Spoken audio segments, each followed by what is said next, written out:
इसी प्रकार के सोच तो नहीं है केंद्र सरकार की, इसको भी बढ़िया से चकाचक कर दिया जाए और उसके बाद निजी हाथों में बेच दिया जाए।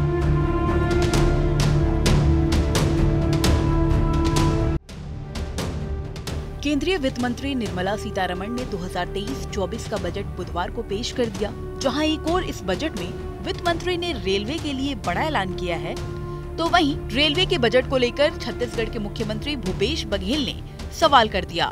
भूपेश बघेल ने पूछा, रेलवे को 2,35,000 करोड़ का आवंटन किस वास्ते?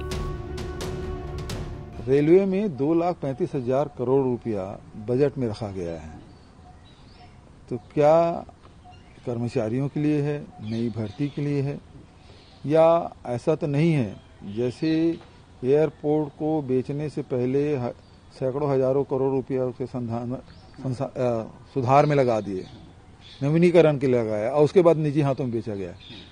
इसी प्रकार के सोच तो नहीं है केंद्र सरकार की, इसको भी बढ़िया से चकाचक कर दिया जाए और उसके बाद निजी हाथों में बेच दिया जाए।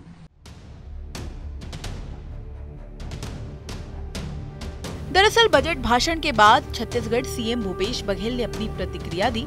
इसके साथ ही उन्होंने ट्वीट कर जीडीपी को लेकर केंद्र सरकार को निशाने पर ले लिया।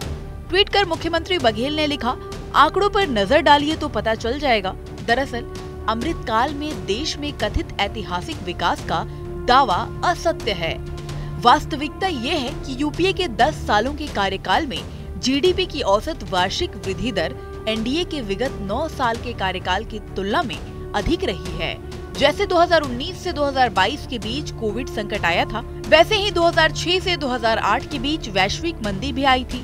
लेकिन डॉक्टर मनमोहन सिंह जी की कुशल आर्थिक प्रबंधन के कारण जीडीपी की वृद्धि दर पर प्रभाव नहीं पड़ा। इतना ही नहीं, मीडिया से बातचीत के दौरान मुख्यमंत्री बघेल ने कहा कि रेलवे को करीब 2,35,000 करोड़ रुपए आवंटित किए गए। क्या ये पैसा कर्मचारियों के लिए है या नई भर्तियों के लिए? इस दौरान सीएम बघेल ने सवाल करते हुए पूछा कि कहीं ऐसा तो नहीं जैसे एयरपोर्ट को बेचने से पहले उसके सुधार में हजारों करोड़ों रुपए लगा दिए थे, उसके बाद निजी हाथों में एयरपोर्ट को बेच दिया गया। इसी तरह की सोच तो नहीं है केंद्र सरकार की। सीएम बघेल ने आगे कहा कि निजी कंपनी को बेचने से पहले सिर्फ रेलवे के आधुनिकीकरण के लिए है। आगे उन्होंने कहा कि इसे निर्मला सीतारमण का निर्मम बजट कहा जा सकता है। इस बजट में युवाओं, किसानों, महिलाओं, आदिवासियों या अनुसूचित जाति के लिए कुछ भी नहीं है। इसे विशुद्ध रूप से आगामी चुनावों को ध्यान में रखते हुए बनाया गया था। बजट में छत्तीसगढ़ के लिए ऐसा कुछ नहीं है। आपको बता दें, बजट में रेलवे के लिए 2,40,000 करोड़ रुपए दिए गए हैं। ये पैसा रेलवे ट्रैकों में सुधार के साथ साथ यात्रियों को मिलने वाली सुविधाओं में मदद करेगा। इस साल के रेल बजट में अधूरी परियोजनाओं को पूरा करने और बुनियादी ढांचे के विकास पर भी ध्यान देने की फोकस रहेगी। हाई स्पीड ट्रेनों को जल्द परिचालन में लाने पर फोकस रहेगा।